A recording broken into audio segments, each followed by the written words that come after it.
with PaintShop Pro we're going to do some pretend watercolouring. I was playing around myself today with a photograph of some daffodils and I created this image and I thought, you know, actually this would make a good video. So I thought I'd show you how I got from the photograph to this. So let's just minimise that a little, over 30%, and stick it over there for the moment. I have already opened my original photo. It's just one that I snapped of some daffodils on my table. It's not an exceptional photo, it's pretty ordinary. I didn't even know if it would work well with the watercolour script that I'm going to use, but I thought, well, let's give it a go. So, if you remember from previous videos, if you've seen any, never work on your original image, always open a copy, and that's what I've done already here. This is a duplicate copy, and I'm going to resize that to make sure I'm working with 300 pixels per inch, and that's the resize button up here. I want to go to print size, uncheck resample, and type in 300, and that gives me a much better size to be working with. Then I want to resize it again because I'm going to do a 4x4 image. So let's go back and let's make it 4 inches high. Okay. And then we need the crop tool so that we can mess around with everything else. I want it 4 wide as well. And now I'm just going to, now it won't be exactly like the one I've already done because, where did I crop it? Let's have a quick look. Oh, about there-ish. So I might just move it over a little. Yeah, that'll do. And click the green arrow and bring it back over where we can see it. Now I didn't do much photo editing. I think I did one thing, so I'm going to do that here. We're going to go to Effects, Photo Effects, Retro Lab, and it says last used, and I've got no idea which one I did last use. I believe it's probably one of the retros, retro process 1 or something, or original, might be original, but I change it to a square and draw it in. Yeah, that looks about right, look. And then you can just move that. Although I think, if I remember right, this said 40, so let's alter that because I don't want it so dark. Yeah, that's better. Okay. So that will do. I should really have duplicated that before I got carried away, so let's do it now. Let's duplicate the background there. I always do that. I never really like working on the original just in case.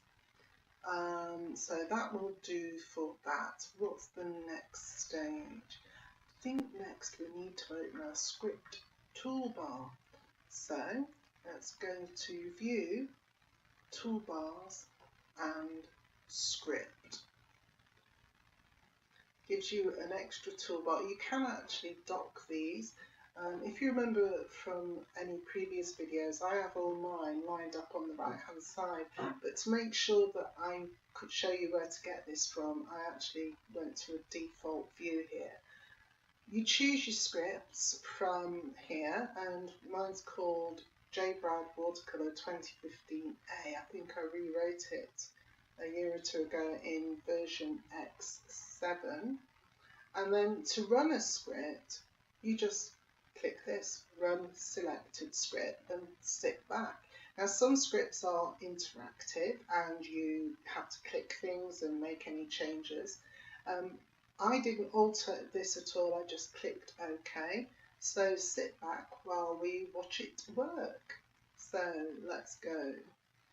And off it goes, adding some layers. First it's doing a black and white sketch and it's asking me if I want that, so I'm going to say yes. OK. And I'm going to keep the same settings for the salt and pepper filter that it's using.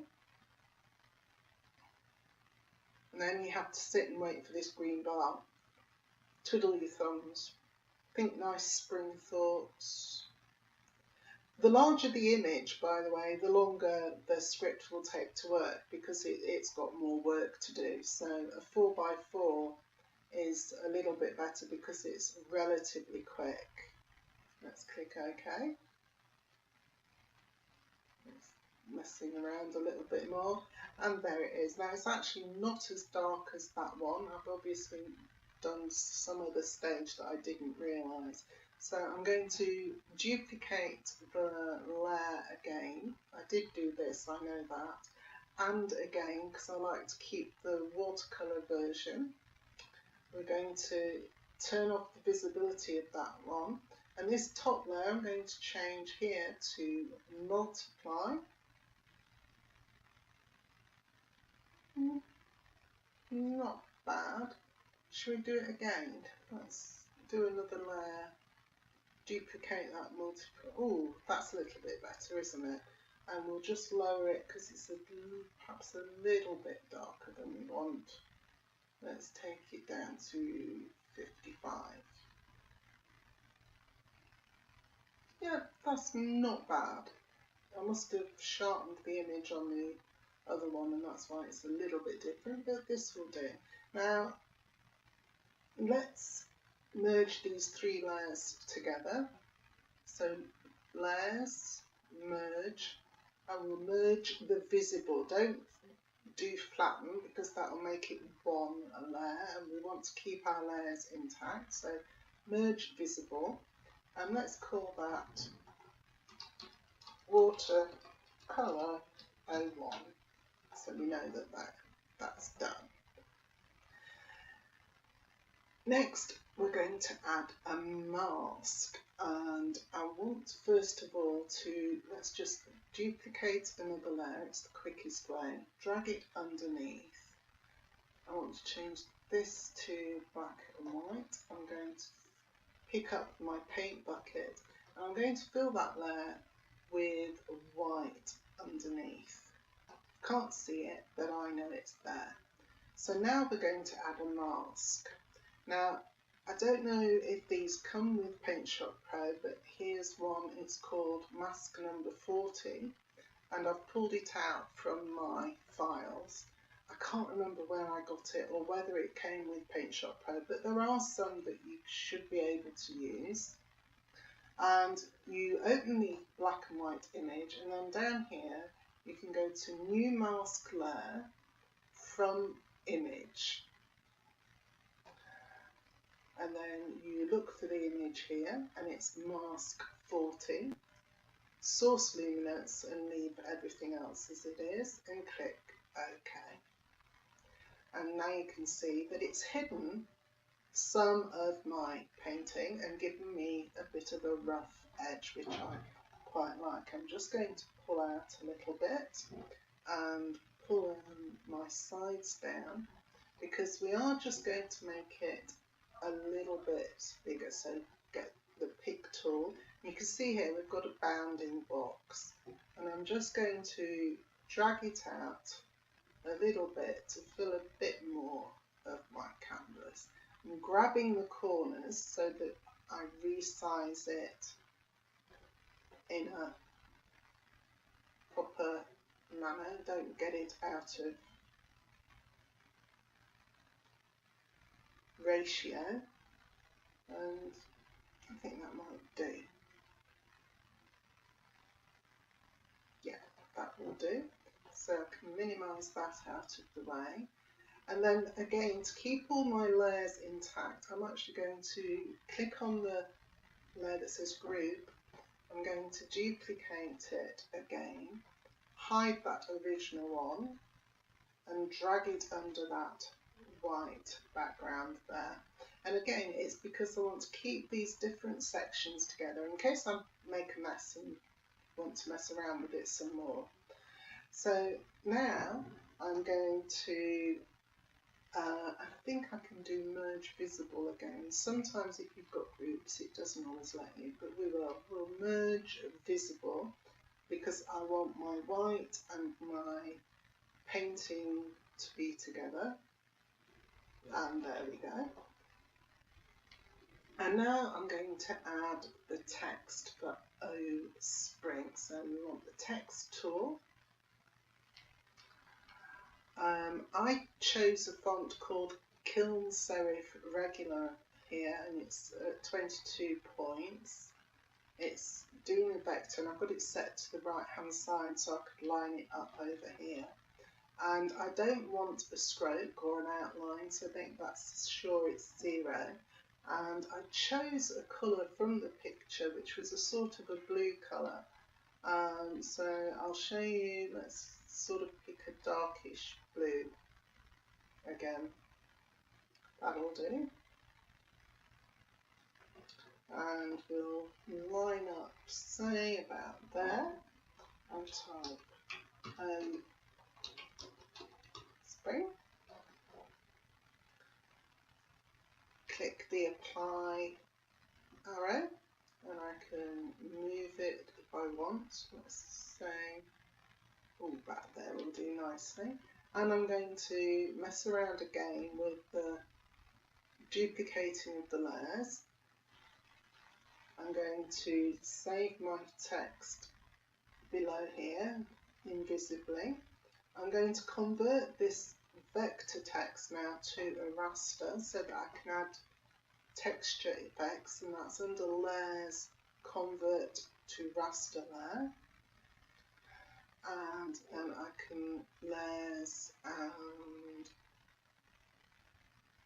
I can just merge that down because I'm not actually needing, well, we'll do merge visible because they're still only visible.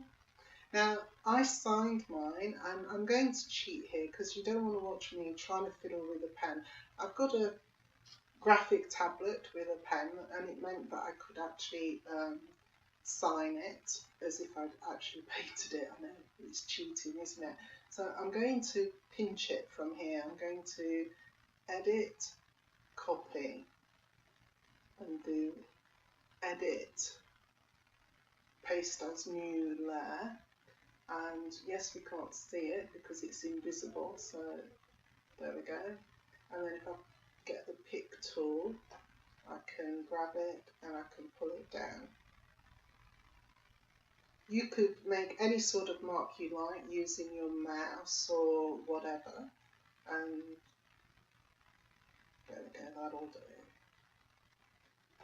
Okay, and normally I'd save this again, so if I've called it signature and we do the layers, duplicate again, I can make the original invisible and drag it underneath. So now I've got all the different layers for each step of this conversion saved if ever I make a mistake, or if I just want to do it again or see what I've done. So let's go to layers, merge, visible once more. And there it is, that's our basic image. So the final thing is to add a little bit of texture to make it look as if it's on watercolour paper. So we want to go to Effects, Texture Effects, and Texture. Now again, it's going for last used because it's what I've already done this morning. I know I'm using this one, Hatch Fine, and I do believe that does, yes, it comes with PaintShop Pro. I've got the size set to 380, smoothness is 10, a depth of 2, nothing else changed there. I've got the light as if it's coming from the sort of top left there, and 50 and 30 are the default settings. and the colour is just a bit of an off-white there. If we click on it, will it tell us? Well, the HTML or the hex code is FEFFFA, but it's just a very slight off-white.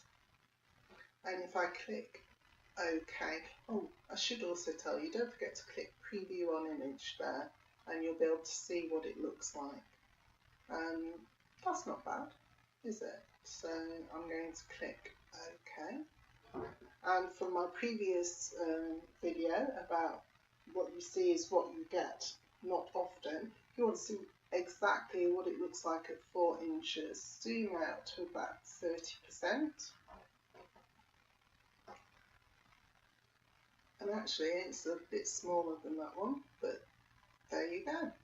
A very quick look at how to use a script to change a rather ordinary photo into something just a little bit different.